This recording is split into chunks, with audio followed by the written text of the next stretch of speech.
In this video, we will be using the separation of variables to solve for the particular solution to a differential equation. First, let's discuss general solutions versus particular solutions. The general solution of a differential equation might look something like y is equal to 3x squared minus x plus c. So it has a c representing the constant of integration somewhere in that equation. The particular solution of a differential equation, though, might look something like y is equal to 3x squared minus x plus 5, or y is equal to 3x squared minus x minus 2, or y is equal to 3x squared minus x plus 1/2. So it has an actual constant in there for c. Instead of just saying plus c, it's plus 5, or minus 2, or plus 1/2. In the previous video, for lesson 7.6, we used the separation of variables to find general solutions. In this video, we will be finding particular solutions. When we are given a differential equation in the form dy dx is equal to f of x times g of y, which just means a function in terms of x times another function in terms of y, and an initial condition, which is a point on the specific solution curve, we can find the particular solution using the separation of variables. The steps to use the separation of variables to find a particular solution are as follows. First, separate the variables. Then integrate both sides, and don't forget to write the plus c on the right-hand side. Then you will find c using the given initial condition. That's where it differs from finding the general solution. We need to find that actual value of c using that given condition. Step 4, we rewrite the equation from step 2 with the correct c value, and then isolate y and write the domain restrictions if possible. It's not always feasible to write the domain restrictions, but in situations where we are able to do that, it is a good idea to do so. Find the particular solution y is equal to f of x to the differential equation dy dx equals 3x minus 1 with the initial condition f of 3 is equal to 2. The first step is to separate the variables. I'm going to move the dx to the other side by multiplying both sides of this equation by dx. That gets me dy is equal to 3x minus 1 dx. The next step is to integrate both sides, and we cannot forget to have that plus c on the end of the right-hand side. So when we take the integral of this left-hand side, this is really a 1 dy, so we're really taking the derivative of 1 with respect to y. That will be y. Then to take the derivative of this side, we will do 3x squared over 2 minus x, and then we need to put the plus c on the end there. As we discussed in lesson 7.6, the previous video, technically this is really y plus a constant 1 and then a constant 2, which we can then consolidate into y is equal to 3x squared over 2 minus x plus c, because this constant minus this constant is still just a number, and c is just that arbitrary constant. But normally I will just skip directly to this step. So as soon as you have integrated, you need to plug in the initial condition and find c. So in this case, x is going to be equal to 3 and y is going to be equal to 2. So in this equation right here, I'm going to plug in 2 for y and 3 for x. And then I just simplify this. And this gets me c is equal to negative 17/2. The next step is to rewrite that equation from the second step with the correct c value. So I'm going to take the equation that I had right before I started plugging in these values for x and y, and I'm going to rewrite it, but with negative 17/2 in place of c. So y is equal to 3/2 x squared minus x, but instead of plus c, I will do minus 17/2. Then we need to isolate y. And in this case, y is already isolated, so this would be the answer. The last step is to identify the domain of this equation, if that's possible. This graph would look like a parabola. It would just be an upward-facing parabola. So therefore, the domain restriction would be from negative infinity to infinity. So essentially no domain restriction. There's the domain. Find the particular solution y is equal to f of x to the differential equation dy dx equals negative 4x over y with the initial condition f of negative 2 is equal to 1. The first step is to take our differential equation and separate the variables. So I will multiply both sides by y, which gets me y dy on this side, and then if I also multiply both sides by dx, that will be negative 4x dx on this side. Then integrate. The antiderivative of y with respect to y, or y dy, will be y squared over 2, and then on the other side we'll have negative 4x squared over 2 plus c. Now, before I do anything else, I'm going to plug in my information about the initial condition. I'm going to plug in negative 2 for x and 1 for y. Then I can simplify this equation and solve for c. When I do that, I get that c is equal to 17/2. So then my next step is to take that equation that I had before I started plugging things in for x and y and rewrite that one with c as 17/2. Then I need to work to isolate y. First, I'm going to multiply the entire equation by 2. That will get me y squared is equal to negative 4x squared plus 17.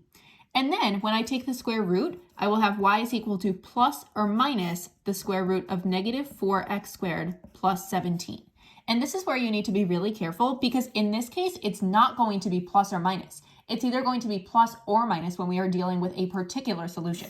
When we were finding the general solution, it was fine to leave it as plus or minus, but because we have a specific initial condition, we do need to either make it plus or minus because we can't have both because it needs to fit with this specific point. So if I plug in negative 2 for x, that would get me the square root of negative 4 times negative 2 squared plus 17, which would be negative 4 times 4, so negative 16 plus 17. And then that would be 1 underneath the square root, so I would have plus or minus the square root of 1.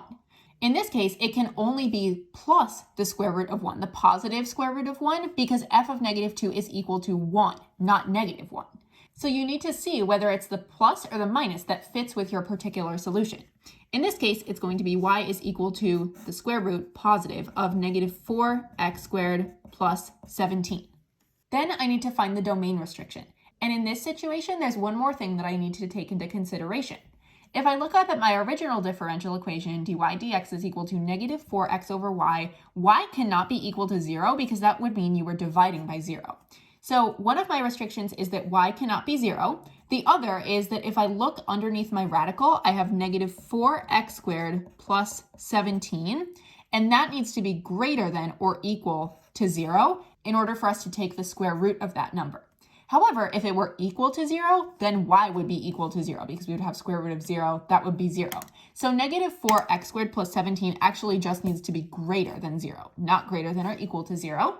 So then I'm just going to do a very tiny sketch of this specific graph. Negative 4x squared plus 17, that would look something like this. This would be 17 right up here. And I just need to find what are those x-intercepts because this equation will only work on the intervals where this equation or this graph is greater than 0.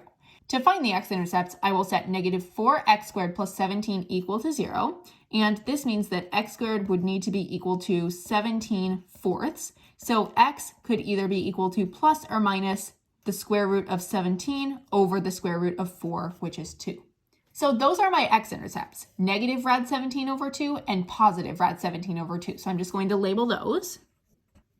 And since this needs to be greater than 0, I know that my domain is going to be the open interval from negative rad 17 over 2 to rad 17 over 2.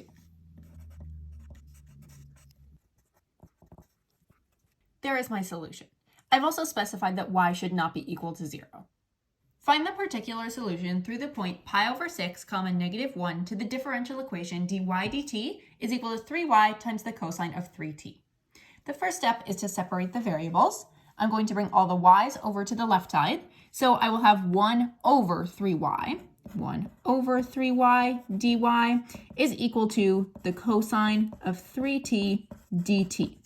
Now, I want to have as few things as possible on this left side besides the y and the dy. So I'm going to multiply both sides by 3 so that I just have 1 over y dy is equal to 3 times the cosine of 3t dt, because that will make it simpler on the left-hand side. Now, when I integrate both sides, the integral of 1 over y dy, that will be the natural log of the absolute value of y. And then on this side, I'm going to need to use some u substitution here because I see that I have the function 3t stuck inside the cosine function. So if I say let u equal 3t, that means that du dt will be equal to 3. Therefore, du will be equal to 3 dt. And I have 3 dt in my equation already. So I can sub that out for du. So I will have the cosine of u du, taking the integral of that, taking the integral of cosine of u du. And then when I actually do that, I will have natural log of the absolute value of y is equal to the sine of u, or the sine of 3t plus c. Now, since we're solving for a particular solution, I want to find that c as soon as possible. So now that I have fully integrated, I'm going to plug in negative 1 for y and pi over 6 for t. So the natural log of the absolute value of -1 is really the natural log of 1. And the natural log of 1 is 0. So we will have 0 is equal to the sine of pi over 2. And the sine of pi over 2 is 1. So 0 is equal to 1 plus c. And this means that c is equal to -1. Now I take my equation from the previous step, which was when I had just integrated, and that's the natural log of the absolute value of y is equal to the sine of 3t minus 1. Now to get rid of this natural log, I'm going to put a big E under both sides. So e to the power of the natural log of the absolute value of y, the e and the natural log will cancel, and I'm left with absolute value of y is equal to e to the sine of 3t minus 1. In order to remove the absolute value bars, because remember y does need to be completely isolated, y will be equal to plus or minus e to the power of sine of 3t minus 1. But which one is it? Because when we're solving for a particular solution, there's only going to be one solution. It's not multiple solutions like in a general solution. Well, in order to figure that out, I will need to look at my initial condition up here. My initial condition tells me that when I plug in pi over 6 for t, I should be producing a -1. So if I plug in pi over 6 for t, I would have plus or minus e to the power of the sine of 3 times pi over 6 minus 1. And if I simplify that, that's plus or minus e to the power of sine pi over 2 minus 1. The sine of pi over 2 is 1, so this is plus or minus e to the power of 1 minus 1, which is plus or minus e to the power of 0. E to the power of 0 is 1, so we have plus or minus 1. So is it plus 1 or is it minus 1 that we're trying to produce when we plug in pi over 6 for t? Well, we know that it is -1 here, so we are only going to keep the negative on here. This means that y is going to be equal to negative e to the power of the sine of 3t minus 1. Now we need to think about any potential domain restrictions. In this case, we can plug in anything we want to the sine curve and multiply it by 3, and that will produce an actual number. It's never going to be undefined. And we can plug in anything we want for the power of e. So we can do e to any power. That's always going to be a defined number. Therefore, our domain will be from -infinity to infinity. And there's the solution. Find the particular solution y is equal to f of x to the differential equation dy dx is equal to -xy with the initial condition f of 0 is equal to 6. First, we're going to separate the variables. I will divide both sides by y to get 1 over y dy, and then multiply both sides by dx to get -x dx. Then I will integrate both sides. The antiderivative of 1 over y dy is the natural log of the absolute value of y, and the antiderivative of -x dx is -x squared over 2, plus a c at the end there. Now that I have integrated, I need to plug in my initial condition. I will plug in 0 for x and 6 for y. So I have the natural log of the absolute value of 6 is -0 squared over 2 plus c. This means that c is the natural log of 6, and since 6 is a positive number anyway, we can drop those absolute value bars. Now I take the equation from where it was before. Natural log of the absolute value of y is equal to -x squared over 2 plus the natural log of 6, taking into consideration my initial condition right there by writing natural log of 6 for c. Then, since I'm isolating y, that will become e to the power of the natural log of the absolute value of y is equal to e to the power of this. And then we're left with the absolute value of y is equal to e to the power of -1/2 x squared plus the natural log of 6. Now, depending on how your answer choices on the multiple choice section of the exam look, you may be asked to simplify this in a slightly different way. I'm going to show you how I would simplify this, but there are a few ways. So I would leave it as absolute value of y is equal to e to the power of -1/2 x squared times e to the power of the natural log of 6, because you can split this apart using exponent properties from Algebra 1 and Algebra 2. Then I know that e to the power of the natural log of 6, the e and the natural log cancel, and that's really just 6. So the absolute value of y is really equal to 6e to the power of -1/2 x squared. Then to remove the absolute value bars on this y, I will say y is equal to plus or minus 6e to the power of -1/2 x squared. But then is it plus or is it minus? Because with a particular solution, we can only have one. Let's look at our initial condition to determine that. If we plug in 0 for x, we should be getting a positive 6 out. So if we plug in 0 for x here, this all turns to 0, so then we would have plus or minus 6e to the power of 0. E to the power of 0 is 1, so we would have plus or minus 6 times 1, or just plus or minus 6. So is it plus 6 or is it minus 6? Well, we know that f of 0 is positive 6. Therefore, it's only going to be y is equal to 6e to the power of negative 1/2 x squared, because we can only have that positive 1 in there. That means that this would be our solution. Now let's think about any potential domain restrictions. We can plug in anything we want for x here because any number can be squared, and then we can take e to the power of any number. It's not like a natural log where we can only take the natural log of positive numbers, and it's not like a square root where we can only take the square root of positive numbers. We can plug in anything that we want here for x. So our domain is going to be all real numbers. That's the answer. Find the particular solution y is equal to f of x to the differential equation 2x dy dx is equal to the natural log of x over y, with the initial condition f of 1 is equal to 3. Our differential equation is in a slightly different format here, but we're going to still rearrange the variables so that we are putting all of the x's on one side and all of the y's on the other side. So first, I'm going to multiply both sides by y. I'm going to get all of my y stuff on the left side. So I would have y dy, and then to get rid of this 2x, I would have to divide by 2x. So I will have the natural log of x over 2x. And then we also had this divided by dx on this side. So if I multiply both sides by dx, that means that I need a dx on that side. And now my equation has been separated. Now I will integrate. The integral of y with respect to y is going to be y squared over 2. But then on this side, we're going to need to use u substitution again. I'm going to say let u be equal to the natural log of x. If that is true, then du dx would be equal to 1 over x, taking the derivative of both sides. Then I'm going to rewrite this integral on the right side of the equation. I'm going to pull out a 1/2 as a constant multiple, and then it's going to be the integral of the natural log of x times 1 over x dx. I've rewritten it that way because if we take du dx is equal to 1 over x, then we should get du is equal to 1 over x dx. And since we have a 1 over x dx in this equation right here, what we can do is we can swap out that du directly. So we have y squared over 2 is equal to 1/2 times the integral of u, because we know u is the natural log of x, and then 1 over x dx is really just du, so u du. Then we can integrate y squared over 2 is equal to 1/2 u squared over 2 plus c. Clean that up and you get y squared over 2 is equal to u squared, or the natural log of x squared, over 4 plus c. Now, as soon as we have it like this, when we have integrated and we have all of our x's and y's back in place, I need to take into account the initial condition. I'm going to plug in 1 for x and 3 for y. So we have 3 squared over 2 is equal to the natural log of 1 squared over 4 plus c. And then I need to solve for c. So I have 9/2 is equal to natural log of 1 is equal to 0. So essentially 9/2 is equal to c.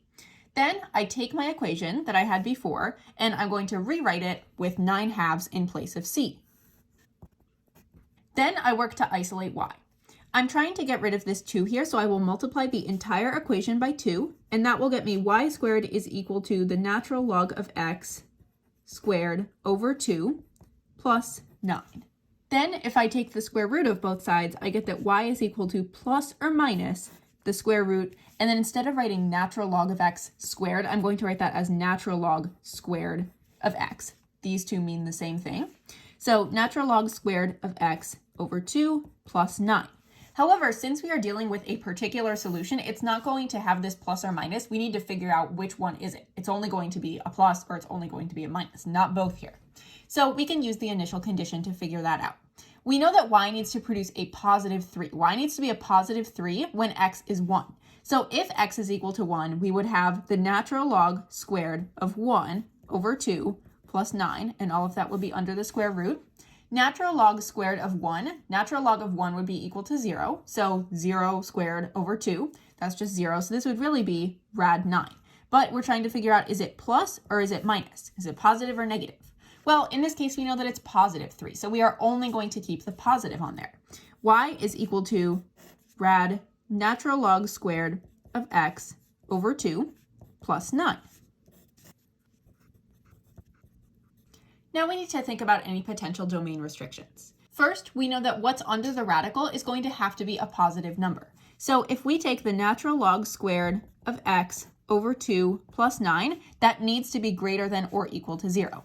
We also know, though, that y should not be equal to 0, because if we were dividing by y, if that was a 0, that would be a problem. So y should not be equal to 0. This means that what's under our radical should not be equal to 0, because if we take the square root of 0, that will produce a 0. So this should really be greater than 0, not greater than or equal to 0. Then if we solve that, we get the natural log squared of x over 2 is greater than negative 9. Natural log squared of x is greater than negative 9 halves. But then when we try to take the square root of both sides to cancel out that squared, we get that we're taking the square root of a negative, and that doesn't exist. That means that we're not going to be running into any issues here with this being a negative number.